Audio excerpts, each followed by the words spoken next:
All right, so my phone did the thing where it just stops recording because I got a text message. I don't know how it did that. I don't know why it does that. I've tried to change it and it doesn't change. Just thinks like, oh, this text message from the school district is much more important than whatever you're doing right now. So anyway, so as an example, interruptions, but we move on. You're moving on here. These guys are freaking out. They're like, what are you doing? What are you doing? Why did you leave this? And you saw the writing on the wall, and you took off. You grabbed onto your plan B here. And you were always, and now you're perfectly situated. The winds caught you. You're in the flow. It's the flow. It's the divine flow that actually took apart what was never meant to last anyway. So what was not built to last and only just appeared to be built to last. It was divine flow that came through and took that apart. It's a divine, even though people are freaking out and it's very scary and you're having to grab your little parachute here. It still is divine, divinely timed. It was always meant to happen like this. And you're off on your way to someplace else. And this new path, this new thing it is a seed, and it's doing exactly what it was meant to do and born to do, and you're going into this new direction, this redirection, and you're headed that way, and you are abandoning ship, or it looks like you're abandoning ship, but this ship isn't meant to last, was never going anywhere. So you're moving on into some new iteration of what your life is going to look like, and you're in the divine flow, and it's going to take you someplace you don't know where yet, but when you land, you've got a good chance of thriving once you land somewhere. You've also got protective nest here. There's some ideas, something that you're protecting. You're very protective of an idea and something in reality. You're hiding it away. It's funny because we've got the ideas up here. This was a good idea. It fell apart, but we found a new idea. This is almost, it seems like there was like a plot hole in the original novel, and so but now you're going to write this cool short story out of that original novel. Like that's sort of what I'm thinking here, as far as like activities and metaphors for things we might be involved in life, like. And then here, protective nest, there's something, I think you have been protecting something for a long time. Your last couple readings have had the night ride in them, the protecting something. Just every week you keep getting something about protection. And here's these ideas, these nests. You're protecting these things because their time's not right. You know, when we crack an egg from the outside, we kill what's inside. But when what's inside that egg comes out of its own accord, when it's ready, then life can really begin. So you're waiting on something that you don't have control over. There's a lot of surrender here in both of these cards. Surrendering to some sort of new beginning, some sort of birth of something. Because the seed is representing a new beginning here, and you don't know where or how that's going to be. You're in transit. You're transitioning from this situation, this big balloon here. You're transitioning, so you don't know where you're going. You don't know where you're going to end up, where this whole idea and this plan ends up. And then here you have this idea, and you're not in control. So here you're not in control of where it goes, and here's you're not in control in when the timing of how it unfolds. And your job, you feel like, is just to protect something until it's ready, until it's time. You're protecting that. You have that idea, and there's something in reality that you're protecting, and there's something in your mind that you're protecting. So yeah, so in both of these, you're surrendering to the flow, and you're surrendering to timing you're not in control of. If you were in control of the timing, you would kill something that needs to survive. And then this other thing is like you're in the flow here, and you're not in control of where you land and where this all ends up and anything like that. So there's just a lot of surrender in both of these cards. All right, Leo, this is your past, your present, your inner landscape, what's at issue, your environment, your to-do list, and your possible outcome.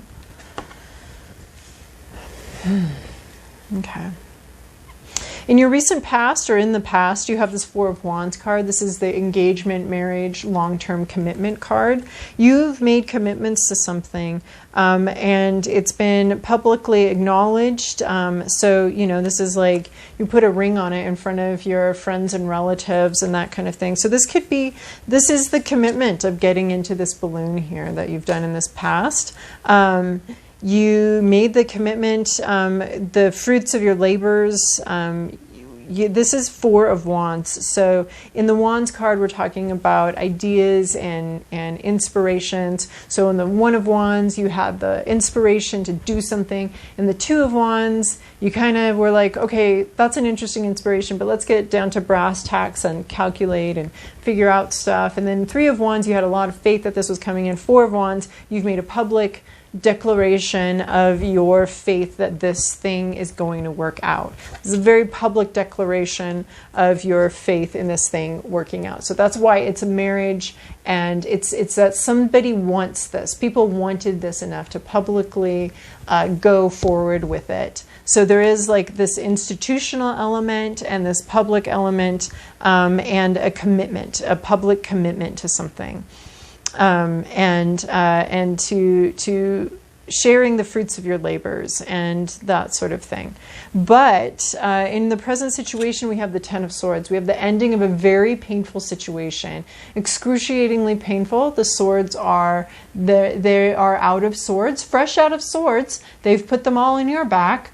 A lot of excruciating pain here, but the good thing about this card is it's the end of the suit. It's the finale. It's the grand finale of, like, imagine the 4th of July only with daggers, and it's the grand finale. All the daggers have been shot, and here you are crawling to, or somebody, or the situation itself is crawling to the healing waters. But there's no more enemies around. It's done. It's over. This painful situation is complete. It is the completeness of the Ten of Swords.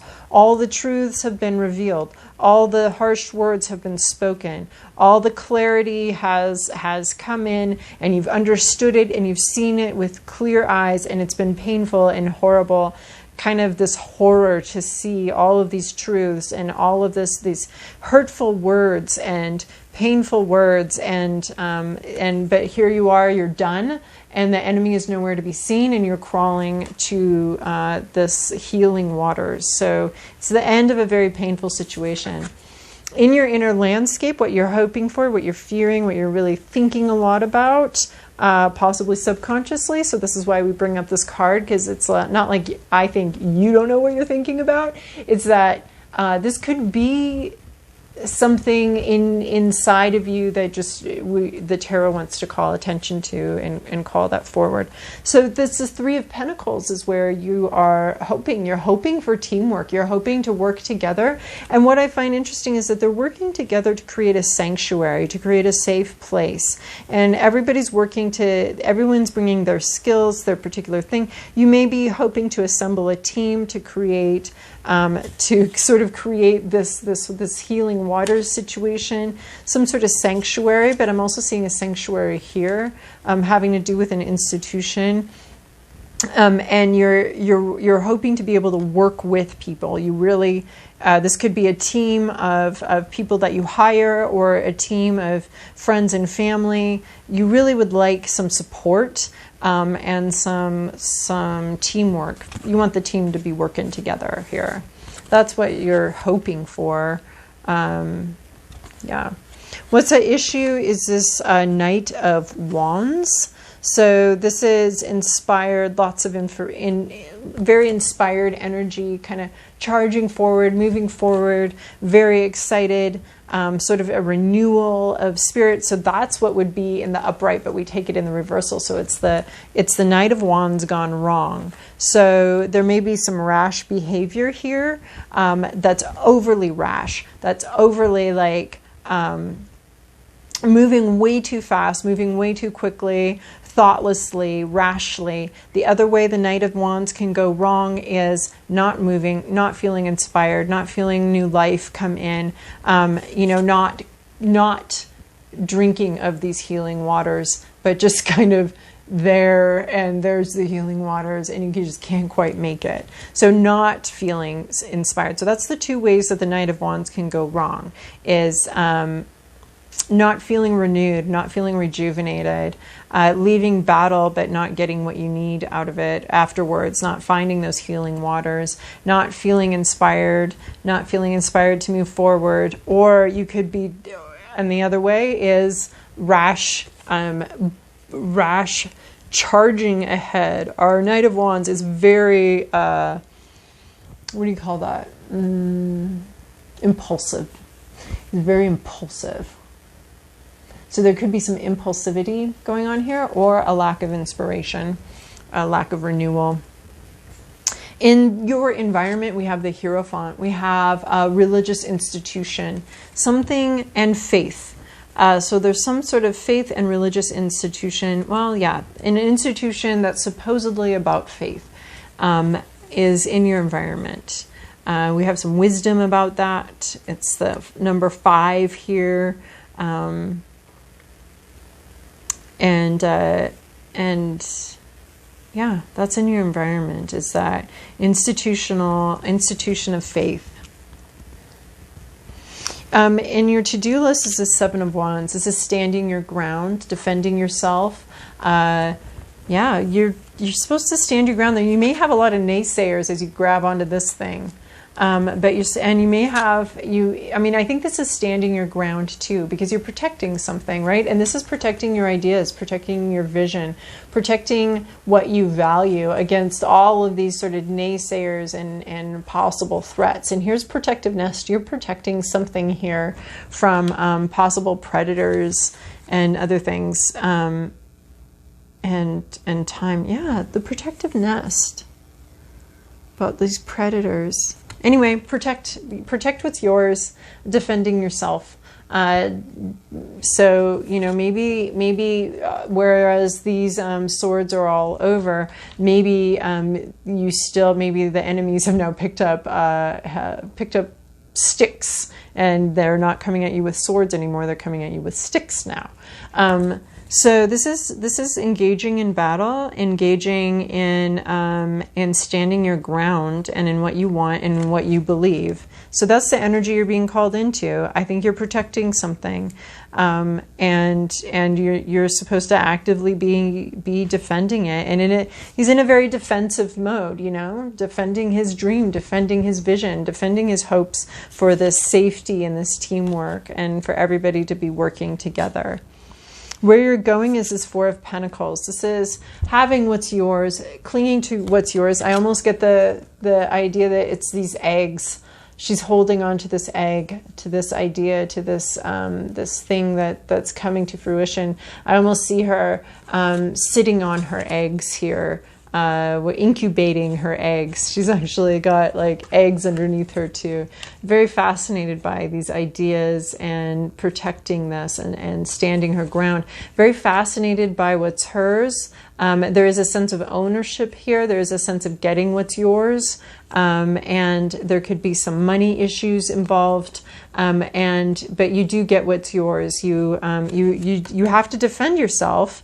You have to defend yourself from the predators that would eat your eggs and the naysayers and all that stuff. You have to defend that. But here you have this fascination with what you have, with what's yours. And I think that these are eggs. There's 4 eggs in here, and there's 4 eggs in here. So you're holding on. You're holding on to what's yours and to what you value and what's important to you. Just like this, you're holding on to those. You're protecting those until they're ready to fly the nest. And so you're gonna have what's yours. You're gonna you gotta fight for it.